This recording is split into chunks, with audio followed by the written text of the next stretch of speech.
नमस्कार, सगरमाथा प्राइम समाचारमा स्वागत छ। म प्रसन्न ढुङ्गाना। नमस्कार, म समीक्षा आचार्य। सुरुमा मुख्य समाचार। सीके राउतसँगको सम्झौताबारे नेताहरूको आफ्नै तर्क। पृथकतावादी आन्दोलन अन्त्य गरेको प्रधानमन्त्रीको उद्घोष। कङ्ग्रेसभित्र देउबाको समर्थन, पौडेल असन्तुष्ट। बसाई सरेको स्थानबाटै पनि नागरिकता लिन मिल्ने गरीको ऐन ल्याउने सरकारी तयारी। तेस्रो लिङ्गीलाई समेत नागरिकता दिने व्यवस्था ऐनमा समेटिँदै। दरबन्दी अनुसारको यातायातको कर्मचारी नहुँदा यातायात व्यवस्थापनमा समस्या। यातायात कार्यालयको बोझ पनि ट्राफिक प्रहरीलाई। 157 जना सवार इथियोपियन एयरलाइन्सको विमान दुर्घटना। थप विवरण आउन बाँकी।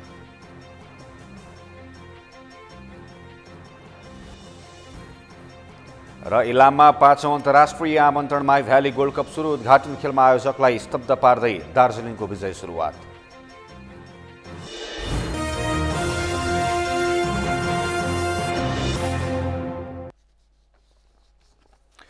अब समाचार विस्तारमा। प्रधानमन्त्री केपी शर्मा ओलीले अब मुलुकमा पृथकतावादी आन्दोलन समाप्त भएको उद्घोष गर्नुभएको छ। राष्ट्रिय किसान आयोगले आज काठमाडौँमा आयोजना गरेको कार्यक्रममा बोल्दै प्रधानमन्त्री ओलीले सीके राउत पृथकतावादी आन्दोलन छाडेर सरकारसँग आउनु ठूलो सफलता भएको स्पष्ट पार्नुभयो। उहाँले सीके राउत मूलधारको राजनीतिमा आएसँगै मुलुकमा पृथकवादी आन्दोलन समूह संगठन केही पनि नरहेको बताउनुभयो। सीके राउतले संविधान मानेर मूलधारको राजनीतिमा आउनुलाई केहीले शङ्काले हेरेको उल्लेख गर्दै प्रधानमन्त्री ओलीले असन्तुष्ट व्यक्त गर्नुभयो। पृथकतावादी माग राखेर छुट्टै स्वतन्त्र राज्यको माग राखेर एउटा सम्भव पनि थियो। तर अस्तिको दिनबाट त्यस समूहले मूलधारको राजनीति गर्ने, देशको सार्वभौमसत्ता, स्वतन्त्रता र भौगोलिक अखण्डताको रक्षा गर्नु हरेक नागरिकको कर्तव्य हो। संविधान प्रदत्त हक अधिकारभित्र जनताका अभिमतलाई, जनता भावनालाई कदर गरेर आफ्ना आग्रह छोडेर मूलधारको राजनीतिमा प्रवेश गर्यौँ भनेर घोषणा गर्छ। प्रधानमन्त्री ओलीले सीके राउत मूलधारको राजनीतिमा आउँदा केही मान्छे छटपटाउनुलाई मान्छेसँग रिसाएको बिरालोले खाबो चिथोर्नु जस्तो मात्रै भएको टिप्पणी गर्नुभयो। यता नेपाली कङ्ग्रेसका सभापति शेरबहादुर देउवाले स्वतन्त्र मधेस गठबन्धनका संयोजक सीके राउत मूलधारको राजनीतिमा आउनु सकारात्मक भएको बताउनु भएको छ। नेपाल प्रेस युनियनले आज बिहान म्याग्दीको बेनीमा आयोजना गरेको पत्रकार सम्मेलनमा बोल्दै सभापति देउवाले राउत मूलधारको राजनीतिमा आउनुलाई सकारात्मक रूपमा लिनुपर्ने बताउनु भएको हो। राष्ट्र विघटन बाहेकका विषयमा वार्ता सहमति गर्नु राम्रो भएको बताउँदै देउवाले सरकारको यो काम प्रशंसायोग्य भएको टिप्पणी गर्नुभयो। राउत र सरकारबीच भएको सम्झौतामा उल्लेखित जनअभिमत विषयमा भने अध्ययन र बुझेर मात्रै प्रतिक्रिया दिने उहाँको भनाइ छ। मलाई थाहा छ म जहिले पनि तलवार सुनाउन लिएर आउँछु। केन्द्रीय संसदीय पार्टी सभाको भोलि गरेर आउँछु। के मान्छे घर तिम्रो लाग्दैन त्यो पनि वास्तवमा अब सबै साथीहरूले केन्द्रीय संसदीय सबै साथीलाई छिराएर मैले बुझ्नु भन्ने भन्ने कुरो भयो। अब पछिका दिनमा साथीले हेर्दा मोदी चाहिँ पार्टीमा सधैँ यही कुरा कारण हुन्छ। केही कुरा ईश्वर उठेका छन्। सभापति देउवाले पार्टीभित्र सहमतिको नाममा धेरै कुरा काम गर्न नपाएकोमा दुखेसो व्यक्त गर्नुभयो। अबको नेतृत्वको विषयमा आफूले केही घोषणा नगरेको बताउँदै देउवाले चुनाव लड्ने सबैलाई अधिकार भएको बताउनुभयो।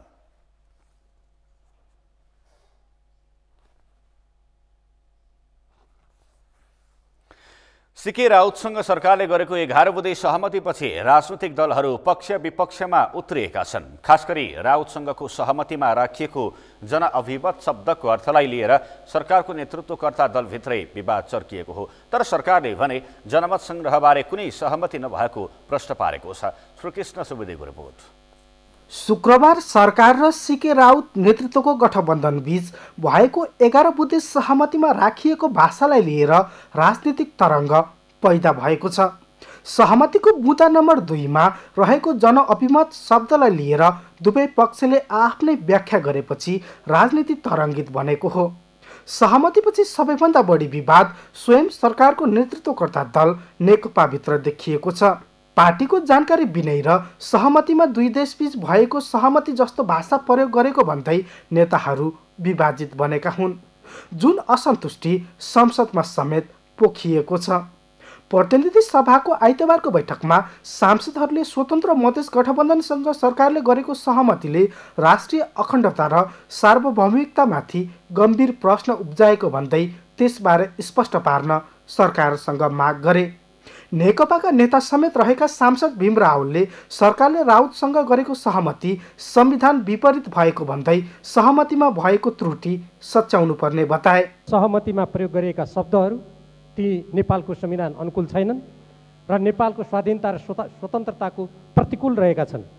म नेपालको संविधानको धारा 5 प्रति सम्बद्ध सबैको ध्यान आकर्षित गराउन चाहन्छु। धारा 5 को उपधारा 2 मा उल्लेख छ, राष्ट्रहित प्रतिकूलको आचरण र कार्य सङ्घीय कानुन बमोजिम दण्डनीय हुनेछ।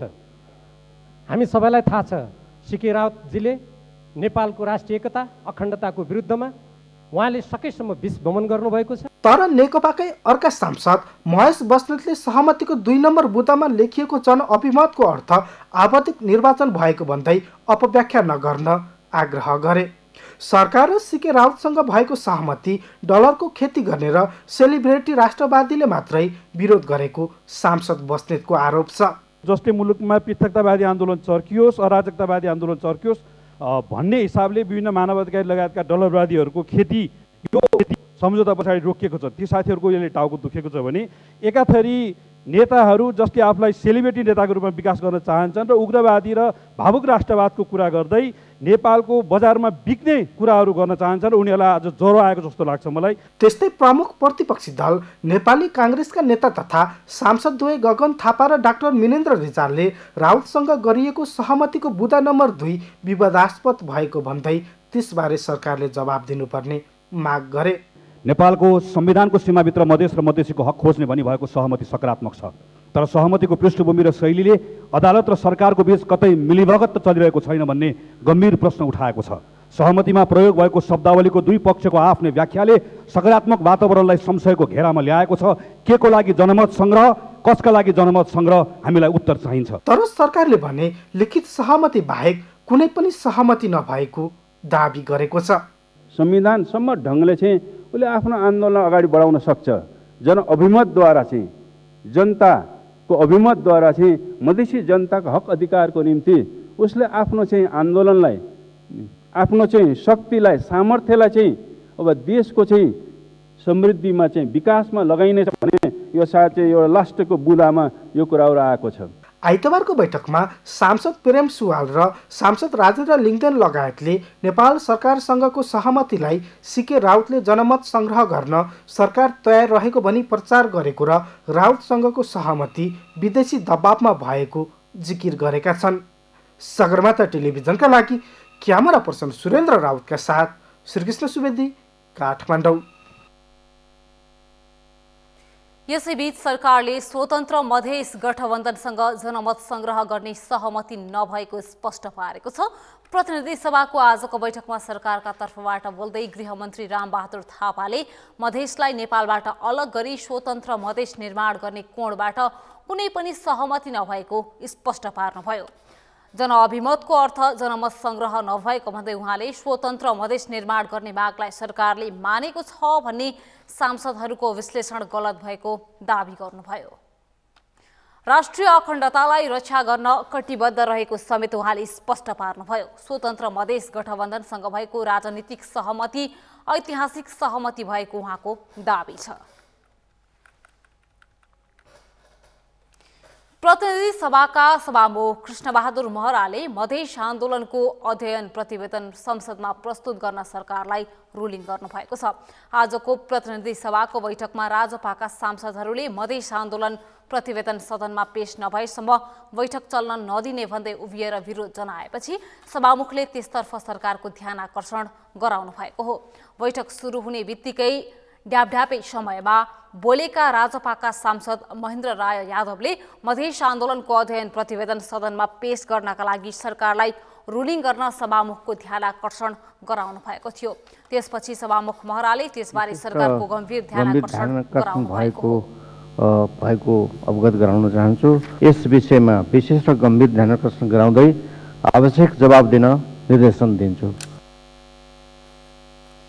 मधेस धरोहर आन्दोलनको सत्य तथ्य छानबिन गर्न सरकारले पूर्व न्यायाधीश गिरीश चन्द्र लालको संयोजकत्वमा उच्च स्तरीय छानबिन आयोग गठन गरेको थियो।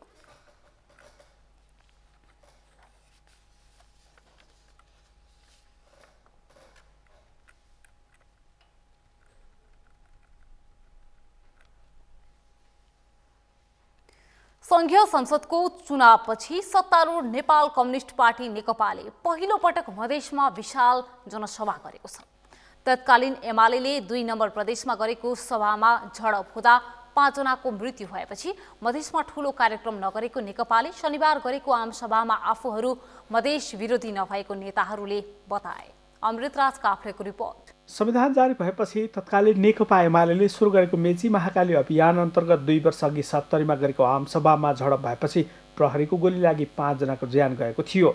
त्यसपछि मधेसमा ठूला कार्यक्रमको आयोजना नगरेको सत्तारूढ नेकपाले शनिबार 2 नम्बर प्रदेशको रौतहटमा विशाल आमसभा गरेको हो। रौतहट सहित 2 नम्बर प्रदेशका विभिन्न जिल्लाका जनता फेला भएको आमसभाका लागि नेकपा अध्यक्ष तथा प्रधानमन्त्री केपी शर्मा ओली, अर्का अध्यक्ष पुष्पकमल दाहाल र वरिष्ठ नेता माधव कुमार नेपाल रौतहट पुगेका थिए। कार्यक्रममा नेकपाका नेताहरूले आफूहरू मधेस विरोधी भन्ने हल्ला चलाइएको भन्दै मधेस विरोधी नभएको स्पष्ट पारे।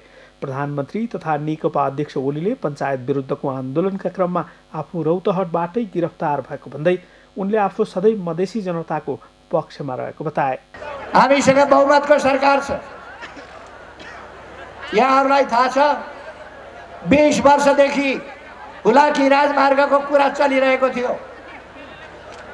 हामीले नै आफै बनाउने हुलाकी राजमार्ग आफै बनाउने भनेर बजेट छुट्याएर काम अगाडि बढाएका छौँ र अब अर्को चुनावभन्दा अगाडि हुलाकी राजमार्ग निर्माण भइसक्छ। यहाँहरूको माग छ, मलाई थाहा छ। चन्द्रनिगापुर गौर बाटो 4 लेनको हुनुपर्दछ। त्यसको मैले ग्यारेन्टी तपाईँहरूलाई दिएँ, 4 लेनको पक्की सडक हुनेछ। गरुडाका जनताको शुद्ध खाने पानी खुवाउने खालको पियाउने खालको ठुलो पानी ट्याङ्की यहाँ बनाउनु पर्यो भन्ने माग छ। पानी ट्याङ्कीको तपाईँहरूको माग पुरा भयो, बनाउन काम सुरु हुन्छ। अब गरुडामा नगरपालिकाको चक्रपथ आगामी आर्थिक वर्षको वार्षिक योजनामा राखेर हामी त्यस चक्रपथको सर्वे अध्ययन आदि सुरु गर्नेछौँ। प्रधानमन्त्री ओलीले वर्तमान सरकारले तराई मधेसको विकासका लागि करिब 3.5 अर्ब रुपैयाँ विनियोजन गरेको समेत बताए। हुलाकी राजमार्ग निर्माणको काम अर्को चुनावसम्म पुरा हुने बताएका ओलीले राजनीति साम्प्रदायिकता भूगोलका लागि गर्ने समय सकिएको समेत बताए। प्रधानमन्त्री ओलीले एकपटक जनतालाई झुक्याएर एउटा प्रदेशमा सरकार बनाए पनि धेरै फुर्तीफार्ती नगर्न राजपालाई सुझाव समेत दिए। यसै वर्ष हामीले बहुत धेरै विकास निर्माणका कामहरू अगाडि बढाएका छौँ, तर अचम्म लाग्छ पक्की बनाएका बाटाहरूमा जहाँ बाटो थिएन त्यहाँ पिच गरिएको छ। पिच बाटोमा गाडी सल्ल कुदाउँदै टिप्पणी गर्नेहरू छन्। सरकारले के गर्यो? खोइ के गर्यो? सरकारले बनाएका पानी ट्याङ्कीबाट पानी घर घरमा पाइप पुगेका ठाउँहरूमा सरकारले के गर्यो भन्नेहरू छँदैछ। घर घरमा बिजुली पुर्याउँदा पनि भनेकै छ। अहिले बाटा, बिजुली, खाने पानी यिनीहरूको काम द्रुत गतिले भइरहेको छ। कार्यक्रममा अर्का अध्यक्ष पुष्पकमल दाहालले 2 नम्बर प्रदेशको सरकार समेत आफूहरूले चाहे परिवर्तन गर्न सक्ने तर त्यसका लागि हतार नगर्ने बताए। उनले 2 नम्बर प्रदेश सरकारलाई उदारतापूर्वक काम गर्न दिने पक्षमा रहेको भन्दै कम्युनिस्ट सरकारका बारेमा तराई मधेस विरोधीको भ्रम फैलाउने प्रयास भइरहेको प्रति सजग रहन समेत आग्रह गरे। फास्ट ट्र्याक रेल मार्ग, हुलाकी मार्ग, अर्को मार्ग यो द्वारा मात्रै होइन, 2 नम्बरमा नै पहिलोचोटि अन्तर्राष्ट्रिय स्तरको हवाई अड्डा बन्दैछ निजगढमा र त्यो हवाई अड्डा बनिसकेपछि हाम्रो अन्तर्राष्ट्रिय सम्बन्ध पनि र राष्ट्रिय देशभित्रको सम्बन्ध पनि नयाँ उचाइमा अगाडि बढ्नेछ र तराई मधेस जो सयौं वर्षदेखि राजा महाराजाहरूले यो देशका सामन्त जमिनदारहरूले यहाँका दलाल र नोकरशाहहरूले अपमानित गरे, कम्युनिस्ट पार्टीको नेतृत्वमा मात्रै यहाँको जनताको सुन्दर र उज्जवल भविष्य सुनिश्चित हुने कुरा भन्न सकिन्छ। अरू कुनै तरिकाद्वारा, कुनै पनि अर्को नाराद्वारा मधेसी जनताको, तराईका जनताको हक अधिकार सुनिश्चित हुन सक्दैन। कार्यक्रमका लागि रौतहट पुगेका नेकपाका वरिष्ठ नेता माधव कुमार नेपालले मधेसवादी दलले आफ्नो पार्टीका बारेमा भ्रमको खेती गरिरहे पनि आफ्नो दल जनताको प्यारो दल बन्न पुगेको बताए। मधेसबाटै सामन्तवाद विरुद्ध विद्रोह सुरुवात भएको बताउँदै उनले सरकार मधेसी जनताको उत्थानमूलक काम गरिरहेको दाबी समेत गरे। हजारौंको सहभागितामा सम्पन्न कार्यक्रममा नेकपा प्रदेश नम्बर 2 कमिटीका नेताहरू समेत उपस्थित थिए। सगरमाथा टेलिभिजनका लागि क्यामेरामा अजय हाकाजुका साथमा अमृतराज काफले, काठमाडौँ।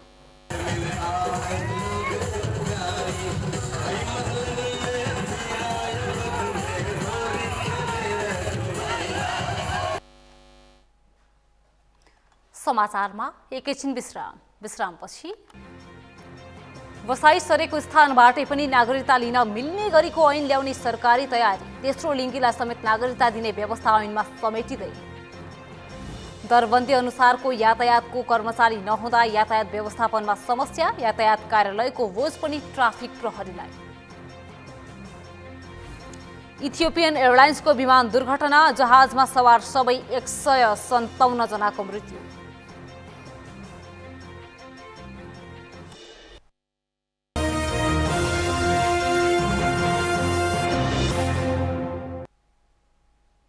विश्रामपछि समाचारमा स्वागत छ।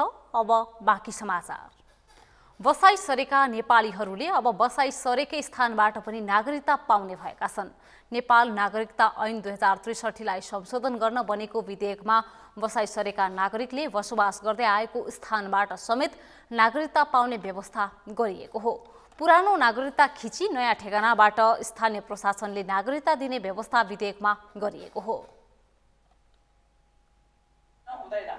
तर नेपालको एक ठाउँबाट बसाइ सरी नेपालकै अर्को ठाउँमा गएको व्यक्तिले हाल बसोबास गरेको स्थानको ठेगानाबाट नागरिकता लिन चाहेमा सम्बन्धित कार्यालयले निजले पहिले लिएको नागरिकताको प्रमाणपत्र खिची अर्को नागरिकताको प्रमाणपत्र दिन सक्नेछ। मूल ऐनमा दफा 15 मा संशोधन। मूल ऐनको दफा 15 को सट्टा द्याएको दफा 15 राखिएको छ। प्रत्येक नेपाली नागरिकताको वैयक्तिक र जैविक विवरण सहितको परिचय खुल्ने अभिलेख राखिनेछ। उपदफा 1 बमोजिमको अभिलेख र नेपाली नागरिकताको प्रमाणपत्रको अभिलेख राख्ने सम्बन्धित व्यवस्था तोकिए बमोजिम हुनेछ। समितिको आजको बैठकमा विधेयकमाथिको छलफलमा भाग लिँदै समितिका सदस्यहरूले तेस्रो लिङ्गीले पनि नागरिकता पाउनुपर्ने व्यवस्था ऐनमै गर्न सरकारसँग माग गरेका छन्। तेस्रो भएपछि तेस्रो भन्न पाउने अधिकार कहाँनिर कसरी मिलाउँदा भन्नेले भनेको कुरा सबै कुरालाई पनि ध्यान दिएर कहाँनिर मिलाउँदा हुन्छ। तेस्रो लिङ्गी त आखिर पैदा हुन्छ, समाजमा पैदा भइराखेको छ, त्यो उसको चाहनाको कुरा पनि थिएन, त्यो जन्मिनेको पनि चाहनाको कुरा होइन नि त। प्रकृतिले त्यस्तो अवस्था सिर्जना गरिदिएपछि अथवा सर्जकहरू त्यस्तो स्थिति सिर्जना केवल सर्जक पनि नहुनु, त्यसलाई के शब्द भन्ने होइन, भएपछि त्यसको समाधान त कोही गर्नु पर्यो राज्यले। गृह सचिव प्रेम कुमार राईले भने चिकित्सकहरूले प्रमाणित गरेपछि तेस्रो लिङ्गीलाई पनि नागरिकता दिने व्यवस्था गर्न लागि बताउनुभयो। मान्यता प्राप्त चिकित्सकको सिफारिसको आधारमा तेस्रो लिङ्गीको लङ्गी पहिचानको विवरण समेत खुलाउनु पर्नेछ भएर अभिलेखमा खुलाउँदा नि उसको चाहिँ चाहियो कि म चाहिँ तेस्रो लिङ्गी हुँ भन्ने चाहिँ चिकित्सकबाट आएपछि मात्रै त्यहाँ खुलाउने अभिलेखमा, नभए नखुलाउने त्यो चाहिँ लेख्नुपर्छ भन्ने चाहिँ मलाई हामीलाई चाहिँ यहाँ छलफलमा त्यो आयो। विधेयकमा तेस्रो लिङ्गीलाई पनि नागरिकता दिने व्यवस्था गरिए पनि उनीहरू तेस्रो लिङ्गी भए नभएको छुट्याउने आधार पेश गरिएको छैन। सचिव राईले तेस्रो लिङ्गीलाई नागरिकता दिँदा उनीहरू तेस्रो लिङ्गी हुन् वा होइनन् भन्ने प्रमाण आवश्यक हुने पनि स्पष्ट पार्नुभयो। संसदीय समितिले राप्ती स्वास्थ्य विज्ञान प्रतिष्ठानका पदाधिकारीलाई कारवाही गर्नुपर्ने निष्कर्ष निकालेको छ। संघीय संसदको शिक्षा तथा स्वास्थ्य समिति अन्तर्गतको उपसमितिले आज समितिमा पेश गरेको अध्ययन प्रतिवेदनमा जथाभावी निर्णय लिएको औल्याउँदै सो प्रतिष्ठानका पदाधिकारीलाई कारवाही गर्न सिफारिस गरेको हो। प्रतिष्ठानका पदाधिकारीले सरकारको निर्देशन तथा ऐन कानुनको समेत पालना नगरी जथाभावी काम गरेकाले कारवाही गर्नुपर्ने निष्कर्ष सहितको अध्ययन प्रतिवेदन समितिमा बुझाइएको शिक्षा तथा स्वास्थ्य उपसमितिका संयोजक खगराज अधिकारीले जानकारी प्रतिष्ठानका पदाधिकारीहरू सबैको उहाँहरूको बयान उहाँहरूले भरेको क्वेसनरहरू सबै हामीसँग छ र त्यसको आधारमा हामीले यसको गम्भीरतापूर्वक छलफल गरेर यो निष्कर्ष निकालेका हौँ। हामीले लेख्ने भन्दा छुटेको विषय के हो भने सेनेटले नियमावली बनाउने भनेर निर्णय गर्यो, निर्देशन गरियो, नियमावली नबनाइदिनु अनि त्यसैलाई नियमावली बनाएर अवैध नियमावली भयो। यो खण्ड छुटेको छ, यो पनि म निवेदन गर्न चाहन्छु। राप्ती स्वास्थ्य विज्ञान प्रतिष्ठानका पदाधिकारीहरूले जथाभावी ढङ्गले कर्मचारी नियुक्त गर्ने लगायतका काम गरेको जनगुनासो बढेपछि समितिले सो सम्बन्धमा अध्ययन गर्न उपसमिति गठन गरेको थियो। राष्ट्रिय सभा पहिलो संशोधन नियमावलीलाई विचार गरियोस् भन्ने प्रस्ताव राष्ट्रिय सभाबाट सर्वसम्मतिले स्वीकृत भएको छ। राष्ट्रिय सभाको आजको बैठकमा राष्ट्रिय सभा नियमावली संशोधन मस्यौदा समितिका सदस्य दिलकुमारी रावलले प्रस्तुत गर्नुभएको प्रस्ताव छलफलपछि सर्वसम्मतिले स्वीकृत भएको हो। छलफलमा भाग लिँदै सांसद जितेन्द्र नारायण देवले लोकतान्त्रिक मूल्य मान्यताका आधारमा नियमावलीलाई समेट्नुपर्ने बताउनुभयो। सांसद रामलखन चमारले नियमावलीले समानुपातिक पद्धतिलाई अवलम्बन नगरेको भन्दै समावेशितालाई समावेश गरिनुपर्ने माग गर्नुभयो। बैठकमा युवा तथा खेलकुद मन्त्री जगतबहादुर विश्वकर्माले राष्ट्रिय खेलकुद विकास विधेयक 2075 छलफलमा लगियोस् तथा सभा समक्ष पेश गर्नुभएको थियो। बैठकमा राष्ट्रिय सभाका सांसदहरूले सरकार र स्वतन्त्र मधेसी गठबन्धनबीच शुक्रबार भएको सहमति देशका लागि उपलब्धिमूलक भएको बताएका थिए। बैठकमा नेपालको कम्युनिस्ट आन्दोलनमा लामो समय बिताएका वामपन्थी नेता गणेश पण्डितको 72 वर्षको उमेरमा यही फागुन 21 गते मंगलबार निधन भएको प्रति राष्ट्रिय सभाको बैठकले शोक प्रस्ताव पारित गरेको छ। स्वर्गीय पण्डित 2048 सालको आम निर्वाचनमा नुवाकोट जिल्ला क्षेत्र नम्बर 2 बाट प्रतिनिधि सभा सदस्य बन्नुभएको थियो। सवारी नियम उल्लङ्घन गर्ने विरुद्ध ठाउँको ठाउँ दण्डित गर्न सक्ने अधिकार सहित यातायात निरीक्षक नियुक्त गर्ने व्यवस्था सहितको ऐन बनेको 26 वर्ष बितेको छ। तर दुर्भाग्य देशभर 21,43,000 सवारी साधन दर्ता भए पनि त्यसको नियमनका लागि आजसम्म एकजना पनि यातायात निरीक्षक नियुक्त गरिएको छैन। कुलचन्द्र विष्टको रिपोर्ट। काठमाडौँ उपत्यकाभित्र गुड्ने 40% सवारी साधन अहिले पनि प्रदूषण मापदण्ड बाहिरका छन्। सँगसँगै तोकेभन्दा बढी भाडा लिने, सिट क्षमताभन्दा बढी यात्रु बोक्ने, जथाभावी यात्रु चढाउने र ओह्राल्ने जस्ता समस्याको चाङ छ। सवारी तथा यातायात व्यवस्था ऐन अनुसार यी मध्ये धेरै समस्या सम्बोधन र अनुगमन गर्ने काम यातायात व्यवस्था विभागको हो। तर कानुनी रूपमा जिम्मेवारी पाएको निकाय जिम्मेवार नबन्दा अहिले पनि सवारी व्यवस्थापन लगायतका सबै काम ट्राफिक प्रहरी एक्लैले गर्दै आएको छ। जबकि कानुनी रूपमै सवारी नियम उल्लङ्घन गर्नेलाई ठाउँको ठाउँ दण्डित गर्न सक्ने लगायतका अधिकार तोकिएको यातायात निरीक्षक नियुक्त गर्ने सम्बन्धी ऐन कार्यान्वयनमा आएको 26 वर्ष बितेको छ। कानुन अनुसारका जिम्मेवार अधिकारी नतोकिँदा यो जिम्मेवारी समेत ट्राफिक प्रहरीले सम्हालिरहेको छ। यातायात व्यवस्था ऐनमा यातायात निरीक्षक राख्नुपर्ने व्यवस्था प्रष्ट छ र त्यसमा यातायात व्यवस्था विभागमा रहने निरीक्षकको पद अहिले कार्यरत उहाँहरू हुनुहुन्न र त्यो काम पनि ट्राफिक प्रहरीबाटै भएको छ। अनुगमन गर्ने काम पनि यातायात व्यवस्था विभागमा हामीले ट्राफिक प्रहरीहरू खटाएर यातायात व्यवस्था विभागका कर्मचारीसँग सहकार्य गरेर अहिले अपरेसनहरू गर्दै गरिएको अवस्था हो र ट्राफिक प्रहरीले अब आफ्नो तर्फबाट कारवाही गर्दै गएको छ र यदि यातायात निरीक्षक राख्न सकिए भने यसले ट्राफिक व्यवस्थापनमा मद्दत नै पुग्छ र ट्राफिक प्रहरीलाई मद्दत नै पुग्छ। यातायात व्यवस्था ऐनको दफा 158 यातायात निरीक्षक तोक्नुपर्ने प्रावधान छ, जसले सवारी साधनको रुट इजाजत, सार्वजनिक सवारीमा यात्रु क्षमता, सवारी साधनको प्राविधिक अवस्था, चालक तथा परिचालकको अनुमति पत्रदेखि यात्रुको टिकट र भाडा दर समेत निरीक्षण गर्नुपर्छ। तर यातायात निरीक्षक नै नतोकिएपछि सबै काम ट्राफिक प्रहरीले गर्दै आएको छ। यातायात व्यवस्था विभागका अधिकारीहरू ऐनले तोके बमोजिम यातायात निरीक्षकको अभाव खड्किएको स्वीकार छन्। आवश्यक हुने त्यो भएर नै ऐनमा राखिएको र अहिलेको ऐनमा पनि हामी यसलाई एकदम सशक्त तरिकाले राख्दैछौँ होइन, आवश्यकता महसुस गरेर नै हो, तर इम्प्लिमेन्टेसनको पाटोमा चाहिँ हामी चुकेको हो। यातायात व्यवस्था ऐन अनुसार यातायात विभागलाई तोकिएको काम ट्राफिक प्रहरीले गर्न मिल्दैन, तर सडक र सवारी व्यवस्थापनका लागि यी सबै काम गर्नुको विकल्प पनि ट्राफिक प्रहरीसँग छैन। ऐन अनुसार सडकको भौतिक संरचना तथा पार्किङको व्यवस्थापन समेत सडक विभाग र स्थानीय निकायले गर्नुपर्दछ, तर यो गुनासो समेत ट्राफिक प्रहरीले नै सम्बोधन गरिरहेको छ। सरकारले सवारी अनुगमन गर्नका लागि विभागलाई 10 सिट क्षमताको एउटा जीप समेत दिएको छ, तर 2 जना शाखा अधिकृत अहिले विभागमा खाली छ। सगरमाथा टेलिभिजनका लागि क्यामेरामा जय तामाङका साथमा कुलचन्द्र विष्ट, काठमाडौँ। सवारी साधन दुर्घटनाका हिसाबले काठमाडौँ उपत्यकाको ब्याक स्पटमा सूचीकृत तिनकुने सूर्यविनायक सडक खण्डमा हुने दुर्घटनाको सङ्ख्या वात्तै बढेको छ। दुर्घटनासँगै मृत्यु तथा अङ्गभङ्ग हुनेको सङ्ख्या पनि बढेको छ।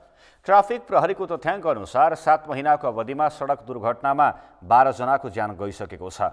धेरै दुर्घटना तीव्र गति तथा बस र ट्रिपरको ठक्करका कारण भएका छन्। शान्ता लम्सालको रिपोर्ट। व्यवस्थापन र दुर्घटना न्यूनीकरणका लागि 4 लेनमा स्तर उन्नति गरिएको कोटेश्वर सूर्यविनायक सडक खण्डमा दुर्घटनाको सङ्ख्या बढेको छ। महानगरीय ट्राफिक प्रहरी महाशाखाको तथ्याङ्क अनुसार गत श्रावणदेखि माघ महिनासम्म यो सडक खण्डमा 378 वटा दुर्घटना भएका छन्, जसमा 12 जनाको मृत्यु भएको छ भने 14 जना गम्भीर घाइते र 260 जना सामान्य घाइते भएका छन्। 4 लेनको सडकमा ट्राफिक प्रहरीले गतिको तीव्रता अनुसार सार्वजनिक, निजी तथा मालवाहक सवारी साधन गुड्ने लाइन समेत छुट्याएको छ, तर पनि न सवारी चालकले सडकको मापदण्ड पछ्याएका छन्, न ट्राफिक प्रहरीले दुर्घटना न्यूनीकरणका लागि चलाएको अभियान नै सार्थक देखिएको छ। महाशाखाका अनुसार धेरै जसो गम्भीर दुर्घटना बिहान तथा बेलुकीको समयमा हुने गरेको छ। दिउँसो सवारी चापका कारण सवारी साधनको गति कम हुने, तर बिहान बेलुकी खुला सडकमा गतिको तीव्रता बढ्ने भएकाले दुर्घटनामा कमी नआएको हो। सडकमा दुर्घटना बढ्नुका केही कारणहरू छन्। त्यसमा मुख्यतः फराकिलो सडकमा चलाउने चालकको ज्ञानको अभावले गर्दा दुर्घटना भएको देखिन्छ। तीव्र गतिमा सञ्चालन गर्ने र लेन आफू खुसी परिवर्तन गर्ने, जुन कुरो सम्भव रहँदैन। आफू खुसी लेन परिवर्तन गर्न पाइँदैन। आफूले लेन परिवर्तन गर्दाखेरि साइड लाइट, साइड मिररको प्रयोग गर्ने, तोकिएको गतिमा सवारी साधन चलाउने, लेफ्ट ओभरटेक नगर्ने, जिगज्याग नगर्ने, यदि गरिएको खण्डमा दुर्घटनाहरू हुने सम्भावना न्यून रहन्छ र सुरक्षित यात्रा रहन्छ। 7 किलोमिटर सडक खण्डमा सवारी साधनले तीव्रताका साथ एकले अर्कालाई उछिन्ने होडमा दुर्घटना निम्त्याउने गरेका छन्। तोकिएको स्थानमा बाहेक जथाभावी यात्रु चढाउने तथा ओह्राल्ने अर्को समस्या हो। पैदल यात्रुका लागि बाटो काट्न पाएक पर्ने स्थानमा जेब्रा क्रसिङ नहुनु, जडान गरिएका ट्राफिक लाइटले काम नगर्नु, अन्तर्राष्ट्रिय मापदण्ड अनुसारको सडकमा सवारी चलाउने ज्ञान चालकलाई नहुनुले सडक असुरक्षित बनेको सर्वसाधारण बताउँछन्। हामी रुल्समा कोही पनि चलेकै छैन एउटा कुरा।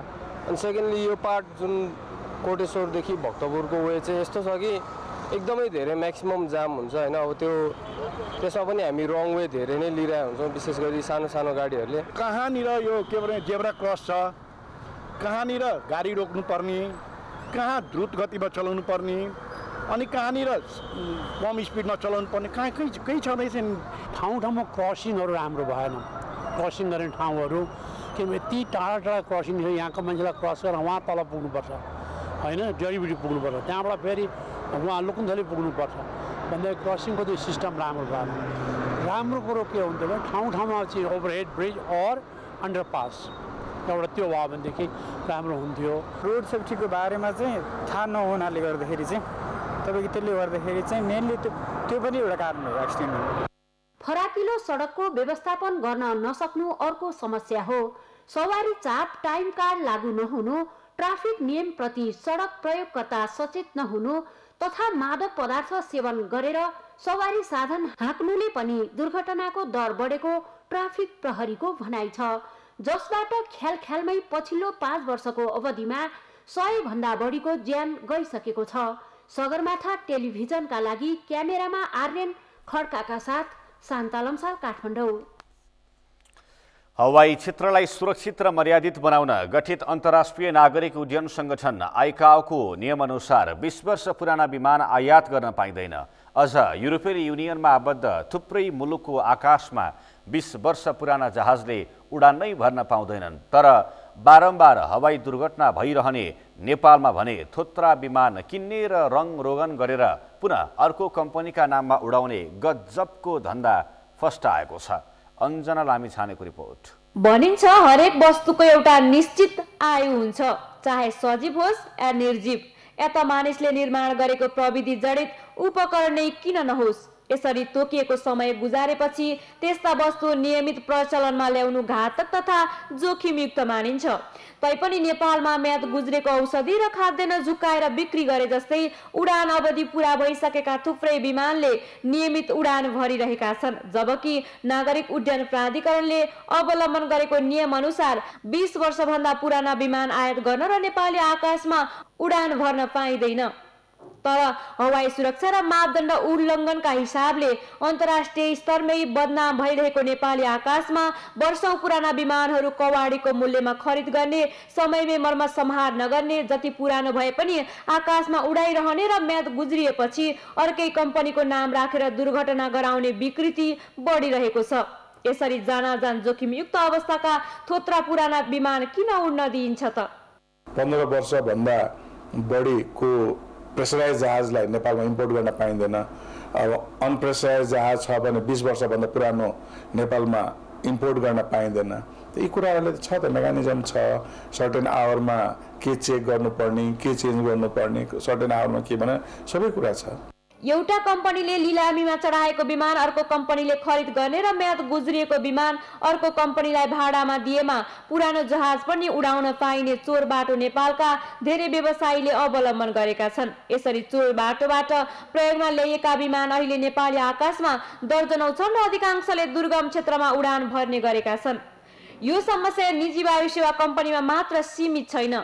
स्वयं राष्ट्रिय ध्वजवाहक नेपाल वायु सेवा निगमले समेत 40 वर्षभन्दा पुराना विमानले दुर्गम क्षेत्रमा उडान भरिरहेको छ। यति एयरकै व्यवस्थापन माताहतको तारा एयरका धेरै विमान 4 दशक पुराना छन्। नागरिक उड्डयन प्राधिकरणका अनुसार विमानको आयु निर्माता कम्पनी अनुसार फरक फरक निर्धारण गरिएको हुन्छ, तर सामान्यतः नियमित उडान थालेको 2 दशकपछि विमानहरू यात्रु ओसार पसारमा प्रयोग गरिनु जोखिमयुक्त मानिन्छ। यो अवस्थामा नागरिक उड्डयन प्राधिकरण किन मौन छ त? निर्माता कम्पनीहरूले यति अवधिको लागि भनेपछि त्यस्तो त सायद चला छैन होला जस्तो लाग्छ मलाई हैन। अरू त अब भनौँ हाम्रो भौगोलिक अवस्था त्यस्तै छ। अब समयमा मौसम परिवर्तन हुन्छ, तुरुन्तै मौसम परिवर्तन हुन्छ। अमेरिकाको एयरलाइन्स डेटिङ.com को पछिल्लो सूचीमा नेपालका 2 कम्पनी तारा एयर र नेपाल वायु सेवा निगम विश्वकै 4 असुरक्षित हवाई कम्पनीको सूचीमा सूचीकृत छन्।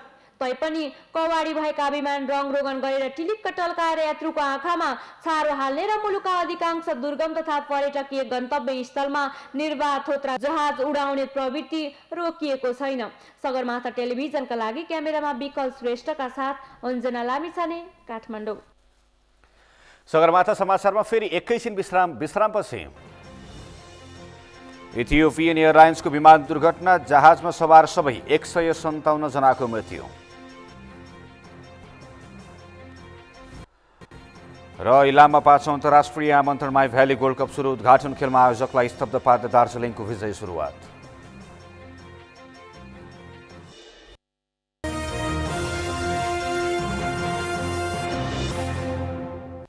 अब पालो अर्थ समाचारको।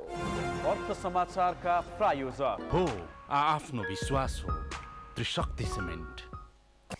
काठमाडौँमा अन्तर्राष्ट्रिय स्तरको किसान सम्मेलन सुरु भएको छ। खाद्य सम्प्रभुता र किसान अधिकार सम्बन्धी अन्तर्राष्ट्रिय सम्मेलन नाम दिएको सो सम्मेलनको प्रधानमन्त्री केपी शर्मा ओलीले उद्घाटन गर्नुभयो। सो अवसरमा प्रधानमन्त्री ओलीले कृषि उत्पादन वृद्धि गर्न सरकार लागि परेको दावी गर्नुभयो। कार्यक्रममा बोल्दै कृषि तथा पशुपन्छी विकास मन्त्री चक्रपाणी खनालले कृषि उत्पादन वृद्धि गर्न सरकारले वनभित्र पनि खेती गर्ने योजना तय गरेको बताउनुभयो। त्यसका लागि कानुन निर्माणको कामलाई सरकारले अन्तिम चरणमा पुर्याएको उहाँले जानकारी दिनुभयो। 3 दिनसम्म चल्ने सम्मेलनमा नेपाल सहित भारत, चीन, बंगलादेश, पाकिस्तान, श्रीलङ्का, इन्डोनेसिया, मलेसिया, भियतनामका कृषि विज्ञहरू, किसान सङ्घ संस्थाका प्रतिनिधिहरू गरी करिब 350 जनाको सहभागिता रहेको छ। भूमि व्यवस्था, सहकारी तथा गरिबी निवारण मन्त्री पद्मा कुमारी अर्यालले राम्रो सहकारी कर्मी बनेर महिलाहरूलाई आत्मनिर्भर बनाउन सहकारी कर्मी महिलाहरूलाई आग्रह गर्नुभएको छ। राष्ट्रिय सहकारी महासङ्घको आयोजनामा ललितपुरमा आजदेखि सुरु भएको सहकारीमा महिला सशक्तिकरण तथा समावेशिता राष्ट्रिय गोष्ठीको उद्घाटन गर्दै मन्त्री अर्यालले यस्तो बताउनु भएको हो।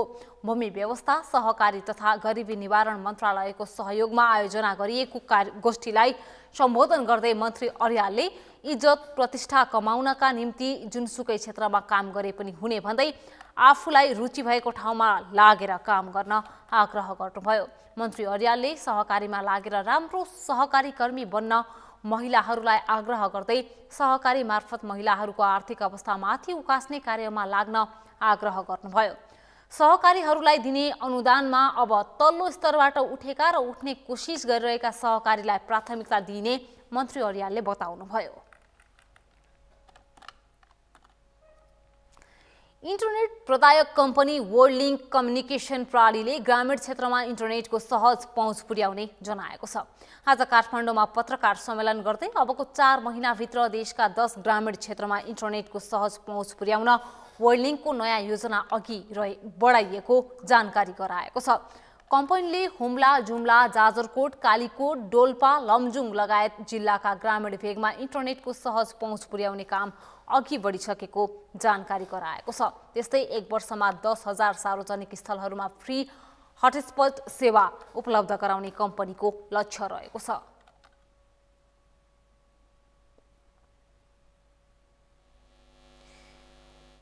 वर्ल्डलिङ्कले सञ्चालन गरिरहेको कार्य र भावी योजनाबारे जानकारी दिने उद्देश्यले आयोजित कार्यक्रममा public wifi project, wire management project, Karnali प्रोजेक्टका विषयमा वर्ल्डलिङ्कले जानकारी गराएको थियो। नेपालको अग्रणी इन्टरनेट सेवा प्रदायक कम्पनीको रूपमा परिचित वर्ल्डलिङ्कले हालसम्म देशका 70 जिल्लामा सेवा विस्तार गरिसकेको छ। अब पालो खेल समाचारको।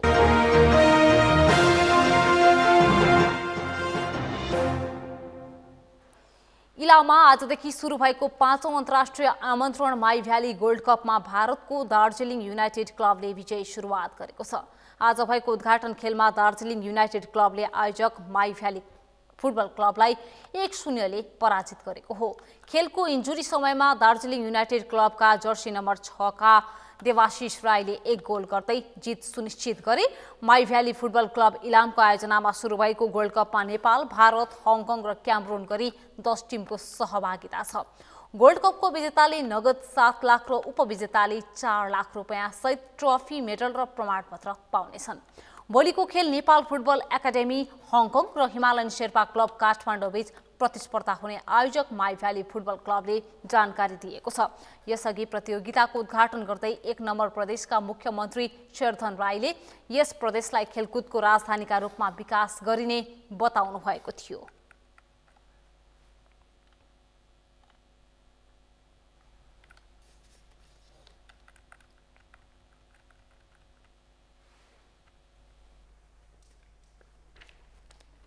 यो सँगै हामी प्राइम समाचारको अन्त्यमा छौं।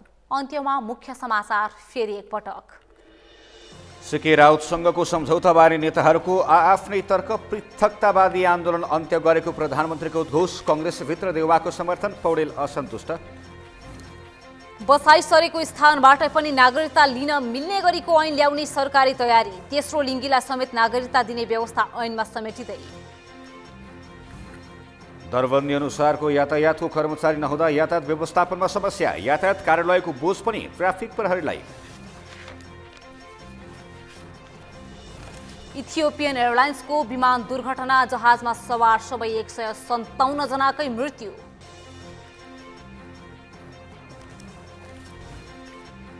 र इलाममा 5औं अन्तर्राष्ट्रिय आमन्त्रणमा भ्याली गोल्ड कप सुरु, उद्घाटन खेलमा आयोजकलाई स्तब्ध पार्दै दार्जिलिङको विजयी सुरुवात।